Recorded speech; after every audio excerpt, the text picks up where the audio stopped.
అమ్మవారిని చేరుకునేటటువంటి మార్గములు కొన్ని ఉన్నాయి. ఇందులో ఒక ప్రత్యేకమైనటువంటి యోగం ఒకటి ఉన్నది.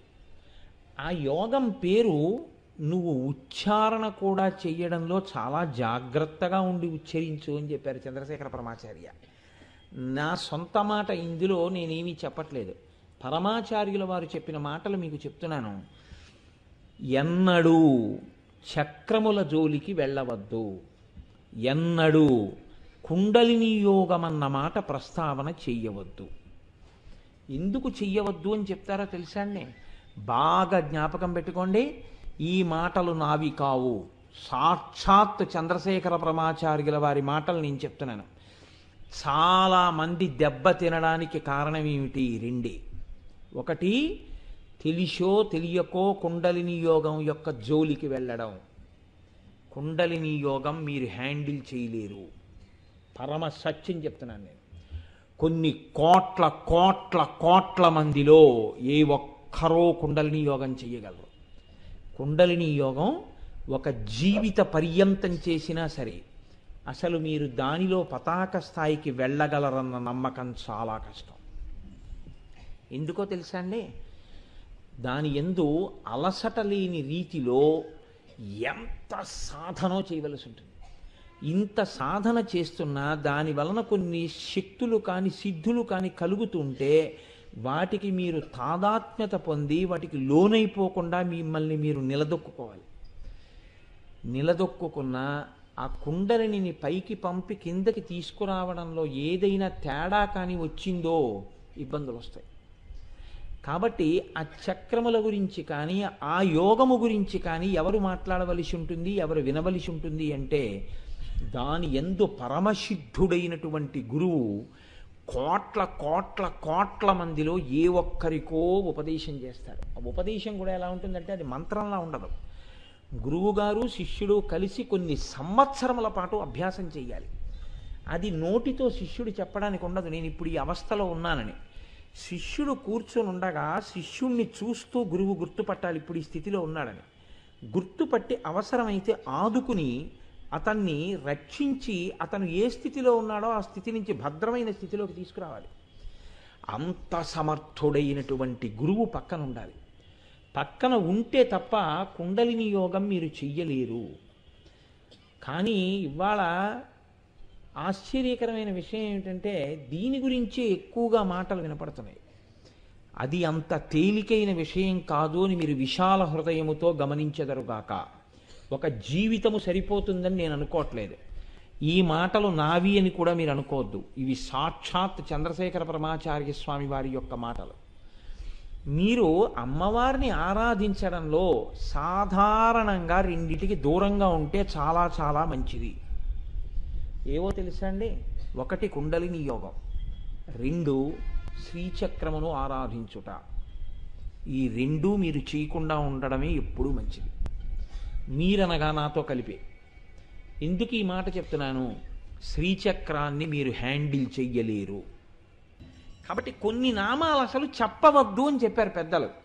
ఎవరు చెప్పారు? మళ్ళీ చెప్తున్నా, చంద్రశేఖర పరమాచార్య స్వామి వారే చెప్పారు. మీకు సాక్ష్యం కావాలంటే తీసుకొచ్చి చూపిస్తాను నేను. నన్ను నమ్మనంటే అక్కర్లేదయా, నీ మాటకి మాకు నమ్మకం ఉందయా అంటారా, వదిలిపెట్టేస్తాను. కాబట్టి కొన్ని నామముల యొక్క అర్థము మీరు తెలుసుకోకుండా ఉంటేనే మంచిది. ఎందుకు నేను ఈ మాట అంటున్నానో తెలుసా అండి? దీనికి కూడా నేనేం ప్రత్యేకంగా చెప్పక్కర్లేదు. పరమాచార్యుల వారే దీనికి పరిష్కారం, దీనికి ఒక విషయం చెప్పారు. ఇందులో ఏ ఉన్నాయో అవి ఎవ్వరికీ కనపడేవి కావు. ఎవ్వరికీ కనపడవు. ఎవరికి కనపడతాయి? ఒక్క యోగికే కనపడతాయి. ఎవరు ఆ యోగమునందు సాధన చేశాడో, ఏమీ తొట్టుపాటు పడకుండా నిలబడగలిగాడో ఆయన ఒక్కడికే తెలుస్తుంది. ఇప్పుడు అందులో నిలబడము, అందులో తట్టుకోవడము చాలా కష్టమని తెలిసి దాన్ని తెలుసుకోవాలని నువ్వు ఎందుకు వెంపర్లాడతావు? దాన్ని నువ్వేమి సాధన చేయలేవు, అమలు చేయలేవు.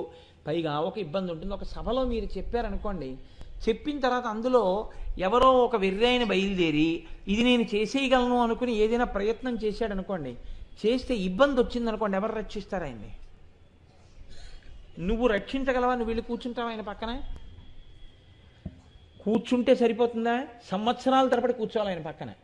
ఇది సాధ్యం కానప్పుడు అర్థం అనర్థం ఇది చెప్పడం వల్ల ఇబ్బంది కలిగే అవకాశం ఉంది తప్ప ఇది చెప్పడం వల్ల నోటితో చెప్పేస్తే చెయ్యడం ఒక్కనాటికి సాధ్యము కాదు.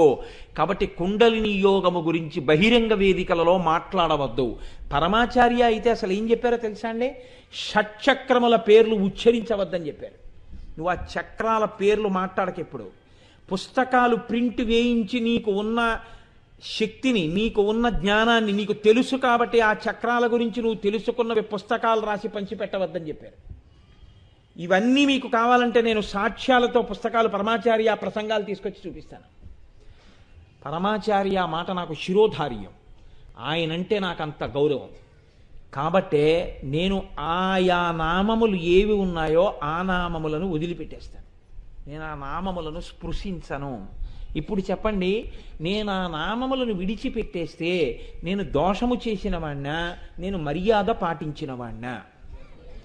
వదిలిపెట్టడమే మర్యాద పాటించడం. ఒకవేళ మీరందరూ కలిసి నువ్వు మర్యాద తప్పిన వాడివే అన్నా నేను చెప్పను. ఎందుకు చెప్పనో తెలుసా అండి? ఒక్కటే కారణం, చెప్పలేక కాదని మీరు గుర్తుపెట్టుకోండి. చెప్పగలిగే చెప్పను. ఎందుకు చెప్పను? పరమాచార్య చెప్పవద్దన్నారు, నేను చెప్పను. శిష్యుడికి ఉండవలసిన లక్షణం ఏమిటంటే గురి అంతే. నా గురువు చెయ్యమన్నారు చేసేయి, నా గురువు చెయ్యొద్దన్నారు చేయకు.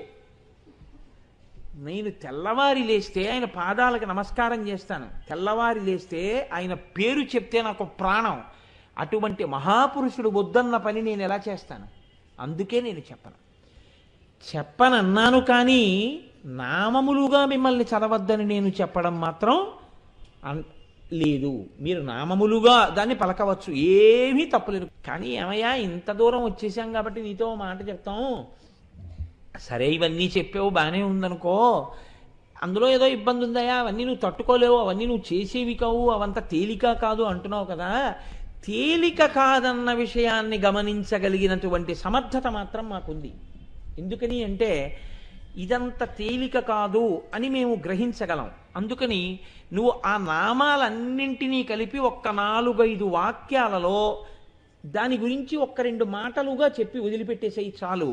అది ఎందుకు కష్టమో అని మాకు అర్థమవుతుంది. మీరు ఆ కోణంలో తీసుకుంటానంటే నేను కొద్ది మాటలతో మాత్రమే దాన్ని విజ్ఞాపన చేసి కొన్ని నామాలు దాటుతాను. అందుకే ఇవాళ నుంచి నేను చేసే ప్రసంగాలు కొన్ని నామాలు తీసుకుని చెప్తుంటాను. కారణం ఏమిటి అంటే అవి మీకు ఎక్కువ ఉపయుక్తము. మీతో నేను ఒక మాట అన్నాను, కులాంతస్థ, ఆవిడ అందరితో పూజింపబడుతుంది. అందరితో పూజింపబడ్డంలో పరమశ్రేష్టమై క్షేమకరమై ఇబ్బంది లేకుండా అందరూ చేసిన అందులో కించిత్ దోషమే ఉన్న యథార్థానికి అది మిమ్మల్ని బాధించేది కాదు, రక్షణే. అలాంటి ఇప్పుడు కుంకుమార్చన ఉందండి, కుంకుమార్చన చేస్తాం, ఆవలించారు, మీకేం ఇబ్బంది ఏమి ఉండదు. కుంకుమార్చన చేసేటప్పుడు పొరపాటున నోట్లో చేయి పెట్టుకుని కుంకుమార్చన చేయమని కాదు నా ఉద్దేశ్యం, అలా ముట్టుకున్నారు, దానికేం ఇబ్బంది ఏం లేదు. అసలు సభకు వస్తేనే నిద్రపోతాం మనం, కాబట్టి కుంకుమార్చనలో కూడా నిద్రపోయారు, అప్పుడు తప్పు లేదు, అది కూడా అమ్మవారు క్షమించేస్తుంది. కానీ కుండలిని యోగం అలాంటిదేం కాదు, చాలా చాలా కష్టం. ఎందుకో తెలుసా అండి? నేను సౌందర్యలహరిలోంచి చెప్తాను, మీకు తేలికైపోతుంది నా పని. శంకర భగవత్పాదులు సౌందర్యలహరి చేస్తూ ఒక శ్లోకం చెప్తారు. మహీం మూలాధారే కమపి మణిపూరే హుతవహం స్థితం స్వాధిష్టానే హృది మరుతమాకాశముపరి. ఇందులో మీరు గమ్మత్తు గమనించండి. మనిషి వెన్నుపాం ఉంటుంది, మిగిలినటువంటి వాటిని తిరియక్కులు అంటారు. వెన్నుపాం ఇలా అడ్డంగా ఉంటుంది. మనిషి భూమికి అడ్డంగా పుట్టి ఇలా నిలువుగా పెరుగుతాడు. మనిషికి ఒక్కడికే వెన్నుపాం నిలబడి ఉంటుంది. ఈ నిలబడి ఉన్నటువంటి వెన్నుపాముకి కొన్ని చక్రాలు ఉంటాయి, వాటిని శక్తి కేంద్రములు అని పిలుస్తారు. ఈ చక్రములు 6 చక్రములు ఉంటాయి. అది వెన్నుపాము యొక్క కింది కొస ఎక్కడ ఉంటుందో ఆ కొస ఉన్నటువంటి గుదస్థానము దగ్గర ప్రారంభమవుతుంది, మూలాధారము అంటారు. అక్కడ కుండలిని శక్తి రూపంలో అమ్మవారు పడుకుని ఉంటుంది. 3.5 చుట్లు చుట్టుకుని తల నోట్లో పెట్టుకుని పడుకున్న పావులా పడుకుని ఉంటుంది అని. దాన్ని రేచక పూరకముల చేత లేపుతారా ఆ కుండలిని శక్తిని. కదిపితే అది ఏం చేస్తుందంటే మూలాధారం దగ్గర కదులుతుంది. కదిలి ఒక్కొక్క చక్రాన్ని భేదిస్తూ పైకెక్కుతుంది.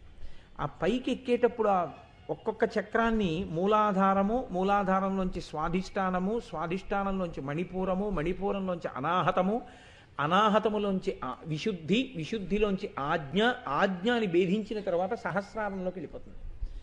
అలా సహస్రారం అంటే ఇక్కడికి వెళ్ళిన తర్వాత 1000 రేకుల పద్మం ఉంటుంది అని, అందులోకి వెళ్ళి పరమశివుడి యొక్క తొడ మీద కూర్చుంటుంది.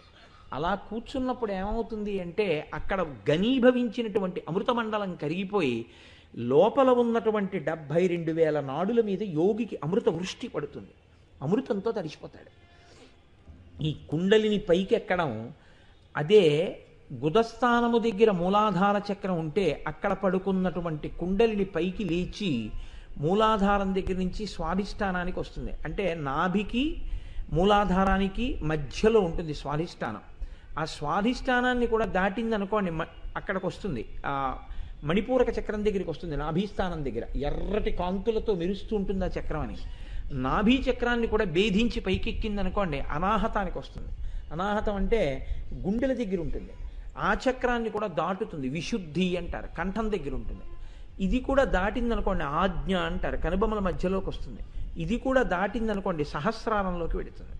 అప్పుడు సుధావృష్టి కురుస్తుంది, అంటే అమృతం కురుస్తుంది. 72,000 నాడులు తడిసిపోతాయి యోగికి. అది పరమోత్కృష్టమైన స్థితి కుండలిని యోగంలో. కానీ ఇందులో ఉండేటటువంటి గమ్మత్తు ఏమిటంటే ఒక్క చక్రం దగ్గర కుండలిని కదిలితే విశేషమైనటువంటి శక్తులు వస్తాయి. అసలు దాన్ని తట్టుకోవడమే కష్టం. వాటికి వశుడు కాకుండా ఉండాలి. లేచిన కుండలిని పడుకోబెట్టడం రావాలి, మళ్ళీ వెనక్కి తీయడం రావాలి. లేకపోతే అటు ఇటు కాకుండా ఎక్కడో ఉందంటే ఇబ్బంది వస్తుంది. అందుకని ఈ షట్చక్రములను కదపడం అంత తేలిక కాదు. మహీం మూలాధారే, మూలాధార చక్రం పృథివీతత్వంతో ఉంటుంది. అందుకే మూలాధార చక్రం దగ్గర కానీ కుండలిని కదిపాడు అని గుర్తు ఏమిటంటే ఆయన గోడలోంచి వెళ్ళిపోతాడు. పృథివీ ఆయన అడ్డదిహ. శంకరాచార్యుల వారు మండనమిశ్రుడు ఇంట్లో పైకప్పులోంచి కిందకు వచ్చారు. అందుకే ఆయన్ని అడ్డది ఇంకా యోగిని. మహీం మూలాధారే కమపి మణిపూరే. అసలు న్యాయంగా స్వాధిష్టానం చెప్పాలి శంకరాచార్యుల వారు. ఎందుకంటే మూలాధారానికి పైన స్వాధిష్టానం ఉంది. శంకరులు స్వాధిష్టానాన్ని వదిలేసి మణిపూరం చెప్పేశారు. ఎందుకు చెప్పారు అంటే అలాగా ఆయన పంచతత్వములను, పంచభూతములను దృష్టిలో పెట్టుకుని చెప్పారు.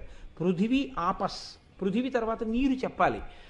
మణిపూరక చక్రం జలతత్వం కలిగిన చక్రం. అందుకని మధ్యలో ఉన్నటువంటి స్వాధిష్టానాన్ని వదిలి మణిపూరక చక్రం చెప్పారు. మహీం మూలాధారే కమపి మణిపూరే హుతవహం స్థితం స్వాధిష్టాని. అగ్నిహోత్రానికి సంబంధించినటువంటి చక్రం స్వాధిష్టాన చక్రం. హుతవహం స్థితం స్వాధిష్టాని హృది మరుత. అనాహత చక్రం దగ్గర వాయుతత్వం. ఆకాశముపరి, ఇక్కడికి వచ్చేటప్పటికి విశుద్ధి చక్రం దగ్గర ఆకాశతత్వం. మనోపి భ్రూమధ్యే, ఇక్కడ ఆజ్ఞాచక్రం దగ్గరికి వచ్చేటప్పటికి మనసు. మనోపి భ్రూమధ్యే సకలమపి భిత్వా కులపథం. కులపథం అంటే ఆ కుండలిని ప్రయాణించే మార్గం. ఈ 6 చక్రములను దాటి అది కాని సహస్రారంలోకి వెళ్ళి మహాకామేశ్వరుడి త్వర మీద కూర్చుంటే సుధాసారాభివర్షిణి తటిల్లత సమరుచి షట్చక్రోపరి సంస్థిత.